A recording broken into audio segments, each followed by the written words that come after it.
One Bar in Lupagus Show, your daily source for everything Minnesota Vikings. All right, welcome back to the One Bar in Lupagus Show. One Bar Lupagus. It is Hangover Monday, and it's a beautiful one. Chris O is here.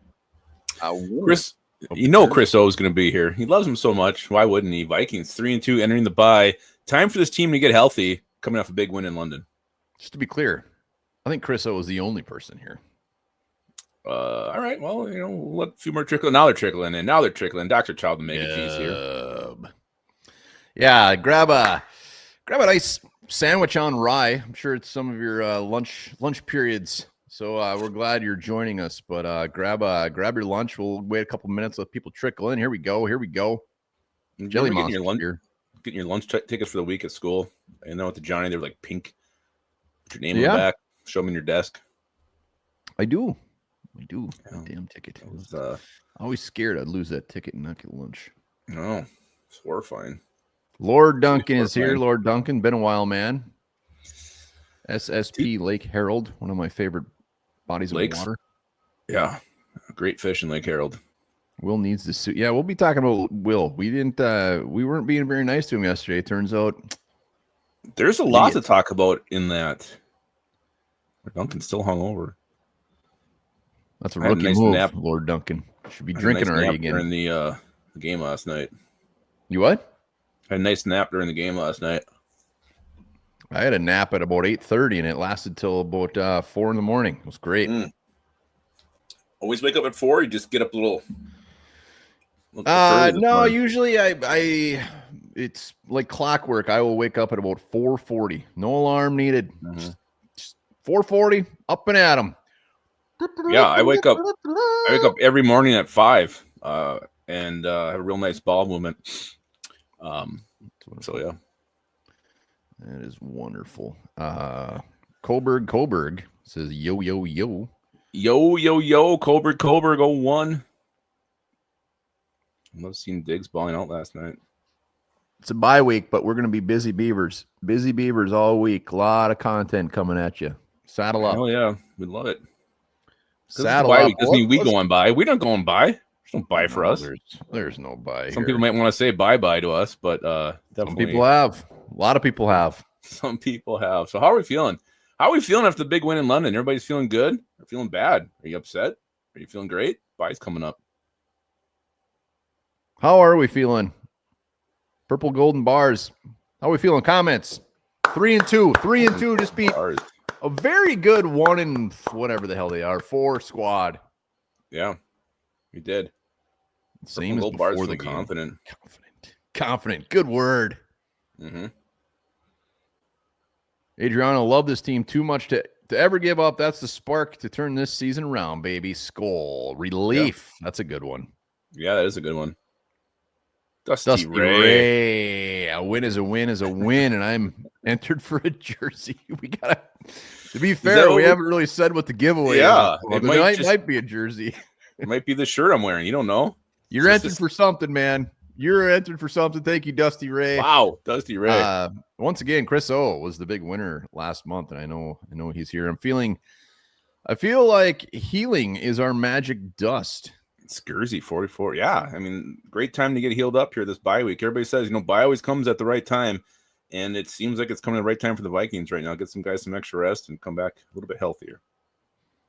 Yeah. Well, let's do it. What else we got to talk about? Yeah. Well, how are you feeling? You feeling good? I think relieved is probably the best word. At 2-3, I wouldn't say our season was in complete disarray or over by any means, but it's a big relief to get that win. To lose 2 games overseas would have been brutal. Come back, just demoralizing, and 2-3 would have been gross. So 3-2 going into the stretch. Lake Herald.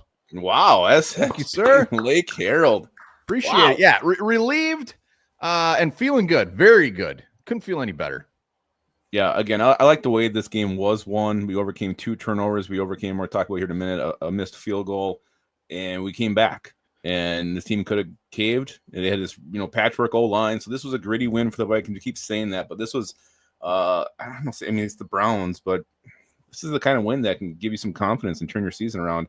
Again, we're 3-2. I thought we'd be a little bit better at the bye, just the way the schedule looked, but the season hasn't gone the way any of us thought it was going to go.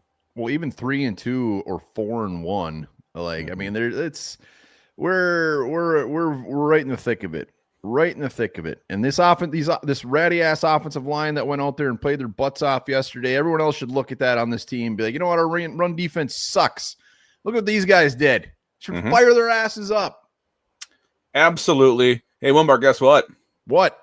For the second week in a row, I think it was second week in a row, Justin Jefferson's your stud of the week.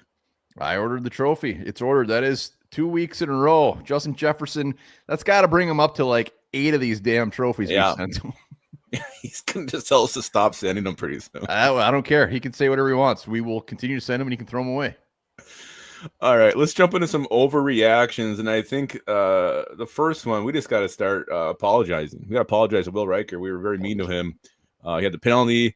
He had the missed field goal, and we put him on the losers list. We overreacted because apparently that kick never should have counted. Should have been re-kicked. It hit a camera cable, and that's why it took that weird-ass turn. Yeah, I mean, shame on the refs. Shame on whoever is in charge of being like, oh, crap, that actually happened. I mean, when you watch it back, it's so blatant. It just, I mean, watch it on TV, it's just like, wow, that thing really hooked over there. But, like, shame on them. Brutal. Will Riker gets robbed. His stat line will be forever tainted. And you know what? That's bullshit. And shame on us for... No, not shame on us. We didn't know yet. But also think of, like, I mean, where was KLC on that? Where was the Vikings? Like, did they not know it hit the wire? Could they not tell from where they're at? Like, they would have been losing their crap. And why were they not throwing a stink? And is that a challengeable play? I don't even know anymore what you can challenge, what you can't. But also, like, you got the New York crew. Why didn't they see this? You know, why didn't they be like, hey, wait a second, that hit the cable? That could have cost the Vikings the game. Could you imagine? We'd have lost this thing by a field goal, 17-14. And that was because we got screwed out of a kick that should have counted. That's crazy. And I don't understand how that cannot, no one can notice that during the game. Well, clearly the coach, there's no way the coaches or anybody on the sideline realized it, or they would have been like on the field. Like, so I don't think anyone could have saw that. But yeah, it's all about whoever is in charge back, wherever, refs, whatever. If that would have ended up costing the game, yeah, it would have been true Viking form. I'll tell you that. Yeah. Like, if we would have lost it that way, it would have made sense, but we didn't. We got the dub. And Will, sorry, man, we're on the losers list forever now. Yeah, we're very sorry, Willie Longballs, what we said about you yesterday. What else you got for some overreactions? I got 3 more.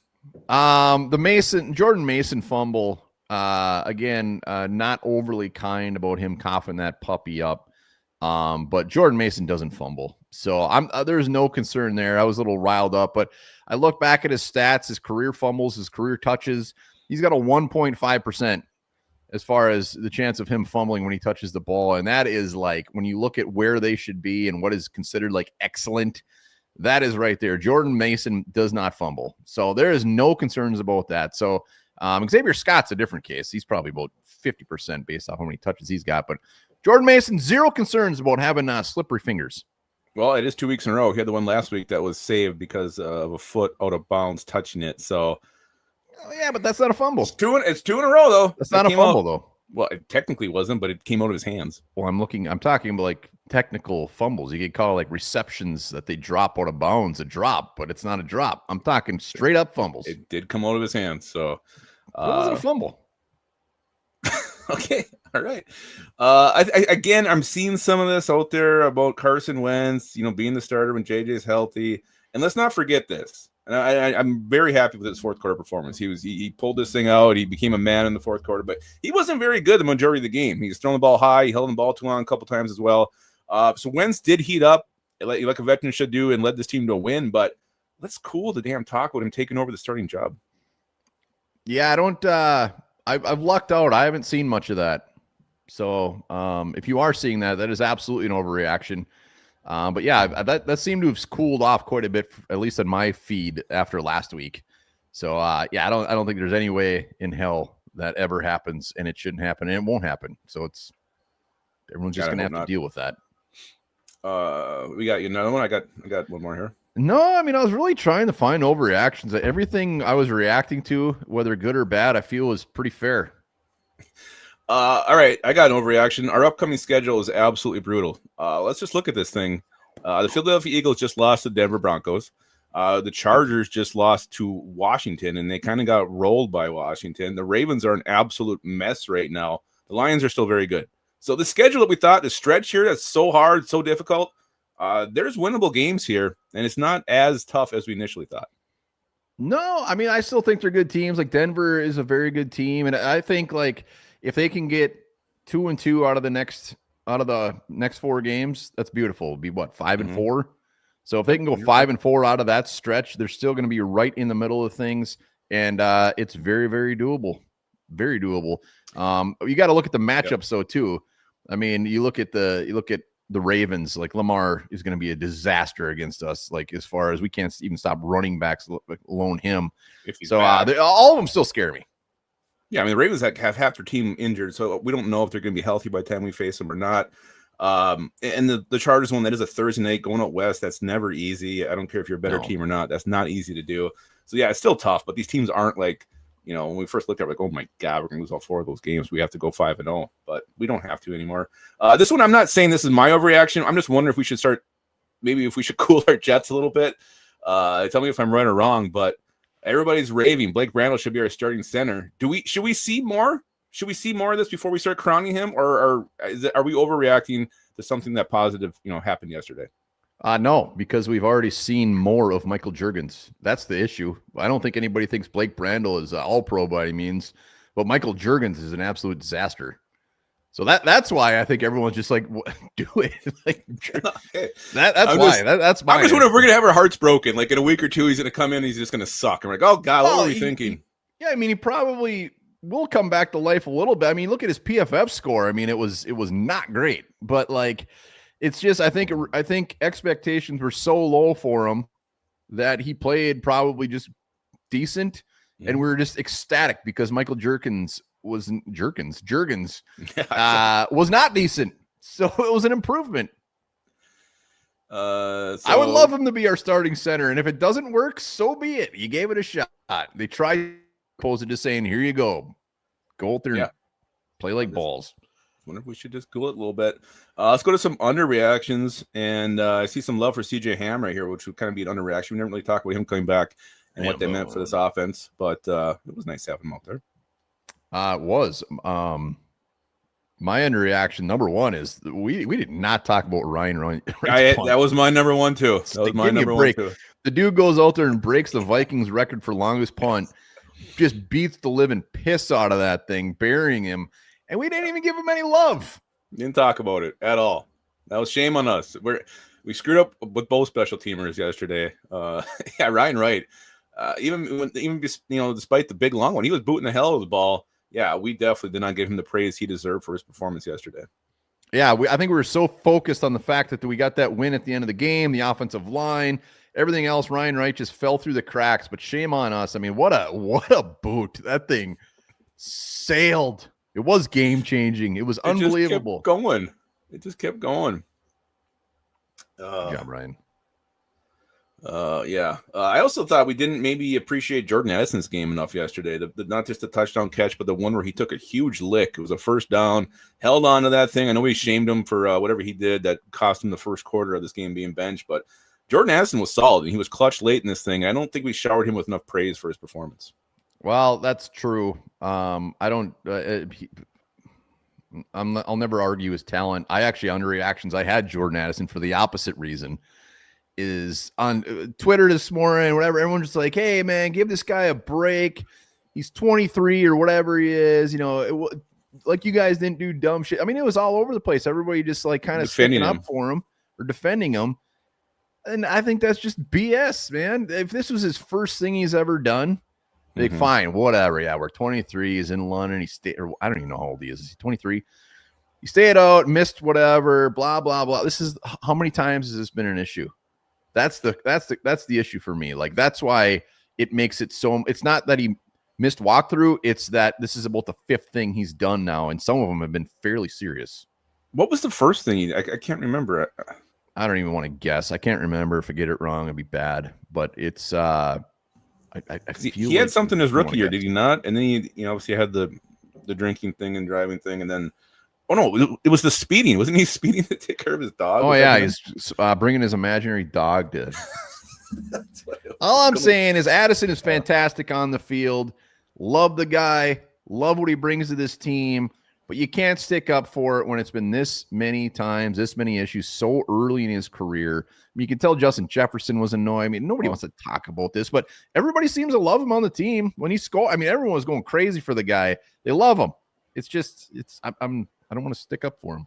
Well, and what I mean, another thing, it can't be an underreaction because we didn't see it till last night. But Justin Jefferson, being a leader and going up there and talking about it and saying how he sat him down, he talked to him. That's what you want from your superstar receiver, a guy who's started the week twice, 2 weeks in a row, the best player on this team. He's being a leader, and to hear him say that, that's what you want to see. Yeah, no, it was beautiful. I don't know what the hell he was wearing. Don't matter. A goofy hat. A lot of colors. Was there a lot of colors on it? T-Bass, one of those.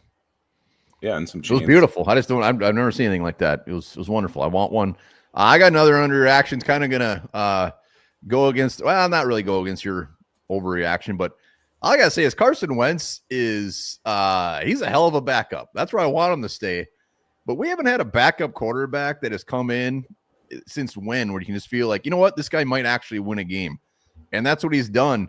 And I mean, think back, Nick Mullins, Sean Mannion. Every time we've had to go to a backup quarterback, it's just like, we're not going to win this game unless we run for 200 yards. And Carson Wentz, like I said, he should be the backup. I do not want him anywhere but the backup. But it just feels really nice to have a backup quarterback that can play some effing football. And just how he stepped up late. I mean, that last drive was beautiful. He made some really nice throws, really tight throws. And yeah, I mean, the first three quarters weren't great, but he did step up when you had to. And that's what you need your backup quarterback to do. I'm thinking strictly just the backup. Yeah, if he comes in during the game, you can feel good about it. Yeah, 100%. Yeah, you're not just like, we're so burnt by the Mannions and Nick Mullins and Jaron Hall. Is Jaron Hall still in the league? What an athlete. He might be on a practice squad somewhere. He might be. I know he was with Seattle for a little bit. We're still got some more to talk about, but let's head over to Kalshi real quick. We got to give them some love. Use the promo code 1BAR. Give you a free 10 bones when you trade up to $100. A lot of stuff going on at Kalshi. Yeah, league in all 50 states, better odds, no limits, live trading, and you're going against other people here. So this isn't just some kind of bots generating this. This is other people. Very flexible. You can cash out at any time.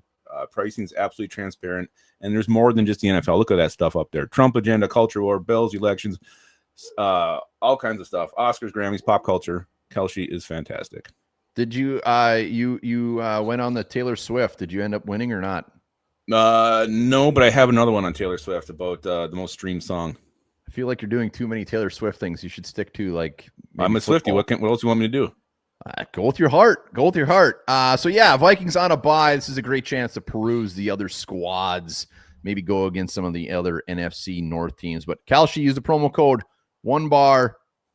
You won't regret it. Not one bit. Chris Cooper should be fired. That's a good overreaction. Jason Kellogg. Oh yeah, no, that should be K-Fan this morning listening to it. And they said we have had 13 offensive line configurations, 13 different configurations at offensive line through 5 weeks. Like that, if you were to say that, I mean, that sounds made up. There's teams crazy. that probably haven't had 13 configurations in the last 5 years. Yeah, it's nuts. The injuries have really bit the Vikings hard, and they're making do with what they can. It's crazy. It's crazy. And the guys yesterday that were going from the left side to the right side, like somebody was on this morning, or who was it? Was it Brandel talking about how you wouldn't believe how difficult that is to just switch sides during a game. You're basically doing the plays backwards in your head from the last play. It's absolutely insane. Yeah. So yes. 44. Skull OBL. 50% off, baby. Yeah. So now the bye is here, and again, great time for it to happen. This team is banged up, dinged up, and need to get healthy for this 4-game stretch coming out of it.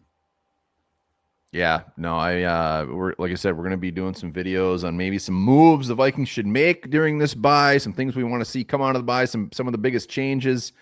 But yeah, the main thing is just getting healthy. I got to look at the IR and see when dudes can actually start coming off. Yeah, we just got Ham and Batty came off it. And Well, Cashman played week 1, so he missed 4 Cashman games. Would be next. So Cashman must be off of it. That should be huge. Getting Blake Cashman back will be absolutely huge. Him and Eric Wilson. Pace can go sit down for a while, think about what he's done. I don't know if it's going to be for a while. I think it's just going to be he's going to go sit down. I really do think that. He needs to see Adam Thielen snap counts. That's what he needs to see. Adam Thielen actually had 14. I saw snaps. He got double digits, which I was not expecting. So good job, Adam. I saw him out there once. Yeah, I don't know. I don't remember seeing him. I mean, there's a lot of underreactions, a lot of overreactions. I mean, we talked about a lot of them yesterday, but it was just a wonderful thing to see Hawk get involved with those short passes, KOC changing the play calling, CJ Ham coming back, something we didn't talk about, like we said, was an underreaction. So there was a lot of good things that happened yesterday in old London. Well, another thing we didn't talk about maybe enough was the timeout at the end. that was weird. That could have cost the game. And he was arguing, it's clear that he did it. And it cost, was it Rodgers who had the interception? I mean, someone picked it off. That's not going to count. And then you got Isaiah Rodgers again. Could you imagine if the game would have ended that way? And between that and the Will Reichard field goal, everything was pointing to lose in true Vikings fashion. And we overcame it. Yeah. I would love to know Kevin O'Connell's argument of why he was mad after they showed him clearly calling a timeout. Maybe he was joking. I don't know. Gotcha, guys. I really didn't want that timeout. Yeah. I don't know. Hey, we got the win. We're 3-2. And now we get a week to heal and be fantastic. Why can't Felton see the field? It's great. It's a great question. He is he's killing it as a gunner, though. Ryan Wright was praising Ty Felton. And who was the other gunner? Felton and I can't remember, but basically said how that punt was because of Ty Felton. Yeah, no, Ty Felton's been great special teamer. Shocked. Yeah, he's been good. Hopefully that will be more in the future. But any parting words for the Hangover Show? Appreciate everybody coming on. Almost at 100. Hit that like. Be sure to hit the sub if you have not subbed. Like I said, it might be bye week, but we are going to be busy. Well, and then, we come back. We got a noon game again, thank God. And then we do have a weird Thursday night one. But then I believe it's noon. So normal football Sunday schedule is on the horizon, and I'm here for it. The start for the season was bizarre and weird, and it's over. It's over. I can't wait. I can't wait for the next stretch of games. So saddle up, buckle up, buttercups. Don't forget, head over to Kelshi, use the promo code 1BAR, $10 in your first 100. And remember this, the axolotl can regrow limbs, parts of its heart, spine, and brain multiple times. I don't know what